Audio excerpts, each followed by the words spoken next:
ஆமென். கர்த்தருடைய பரிசுத்த நாமத்திற்கு மகிமை உண்டாவதாக. மீண்டுமாக இந்த வாய்ஸ் ஆஃப் குட் ஷெப்பர்ட் மூலமாய் உங்களை சந்திப்பதில் மிக்க மகிழ்ச்சி. எப்படி சுகமாக இருக்கிறீர்களா? கர்த்தருக்குள் மகிழ்ச்சியாக இருப்பீர்கள் என்று சொல்லி நான் நம்புகிறேன். கர்த்தர் உங்கள் யாவரையும் ஆசீர்வதிப்பாராக. வேதத்தில் சங்கீத புஸ்தகம் 96வது அதிகாரத்தில் 9வது வசனம் சொல்லுகிறது, பரிசுத்த அலங்காரத்துடனே கர்த்தரை தொழுது கொள்ளுங்கள். பூலோகத்தாரே, நீங்கள் யாவரும் அவருக்கு முன்பாக நடுங்குங்கள் என்று சொல்லப்பட்டிருக்கிறது. பிரியமானவர்களே, வானத்தையும் பூமியும் படைத்த ஆண்டவராகிய இயேசு கிறிஸ்து அவர் 100% பரிசுத்தமான ஒரு தெய்வம். ஏனென்று சொன்னால், அவர் பூமியில பிறந்தது ஒரு பரிசுத்தம், அவர் வளர்ந்தது ஒரு பரிசுத்தம், அவர் வாழ்ந்தது ஒரு பரிசுத்தம். அவருடைய ஆவி, ஆத்மா, சரீரம் எல்லாம் பரிசுத்தமானது. பிதாவின் சித்தத்தை நிறைவேற்ற வந்த தெய்வம் அவர். சோதரன் நமக்காக, அதாவது மனு குலத்திற்காக, இந்த உலகத்தில் இருக்கிற எல்லா மனிதர்களும் மீட்படைய வேண்டும் என்பதற்காக தன் ஜீவனையே கொடுத்து மீட்ட ஒரு பரிசுத்தமான தெய்வம் ஆண்டவராகிய இயேசு கிறிஸ்து மட்டும்தான். அந்த ஆண்டவராகிய இயேசு கிறிஸ்துவை நீங்கள் தொழுது கொள்ளும் போது ஆண்டவர் உங்களை ஆசீர்வதித்து மேன்மைப்படுத்துவாராக. பரிசுத்த அலங்காரத்தோடு அந்த தெய்வத்தை தொழுது கொள்ளும் போது ஆண்டவர் நம்முடைய வாழ்க்கையில யோசுவாவின் புஸ்தகத்துல 3ஆம் அதிகாரத்துல 5ஆம் வசனம் சொல்லுகிறது, இன்றைக்கு உங்களை பரிசுத்தம் பண்ணி கொள்ளுங்கள், நாளைக்கு உங்களுக்கு ஆண்டவர் அற்புதங்களை செய்வார் என்று சொல்லப்பட்டிருக்கிறது. பிரியமானவர்களே, இந்த பரிசுத்த தெய்வத்தை பரிசுத்தத்தோடு நம்ம தொழுது கொள்ளும் போது நம்முடைய வாழ்க்கையில அற்புதங்களை கர்த்தர் செய்வார்.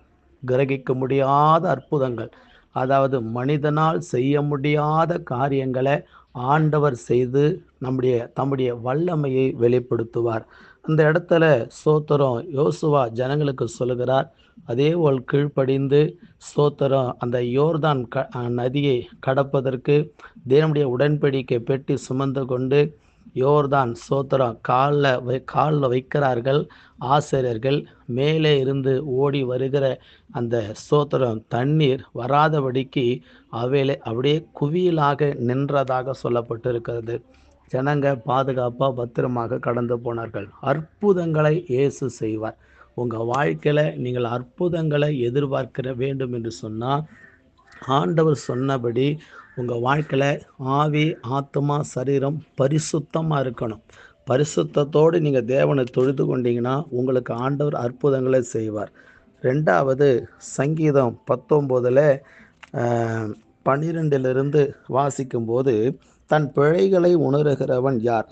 மறைவான குற்றங்களுக்கு என்னை நீங்களாக்கும், துணிகரமான பாவங்களுக்கும் அது அடியேன விலக்கிக்காரும், அவைகளை என்னை ஆண்டு கொள்ள ஒட்டாதிரும். அப்பொழுது நான் உத்தமனாகி பெரும் பாதகத்துக்கு நீங்களாயிருப்பேன்.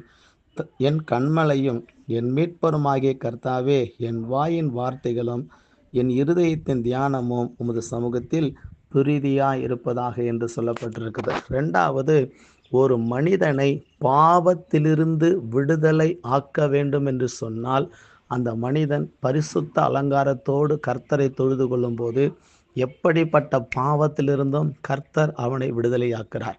பாவத்திலிருந்து விடுதலையாக்கப்பட்ட பிறகு மீண்டும் பாவம் செய்தால் ஆண்டவர் நியாய தீர்ப்பு நாளிலே தண்டனை கொடுப்பார். அதனால் இந்த உலகம் பாவம் நிறைந்த உலகமாக இருக்கிறது.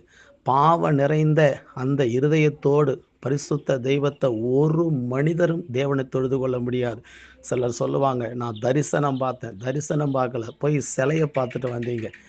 ஆண்டவராகிய இயேசு கிறிஸ்து பரிசுத்தமானவர். பாவத்திலிருந்து விடுதலையாக்குகிற ஒரே வல்லமை, சக்தி இயேசு கிறிஸ்து கிட்ட மட்டும்தான் இருக்கிறது.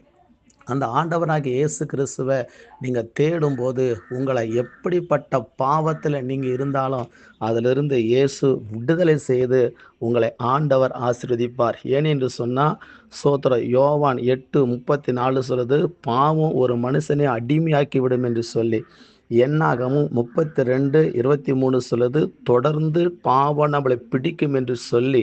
எரேமியா 5:25 சொல்லுது, நன்மையை தடுத்து விடும் என்று சொல்லி.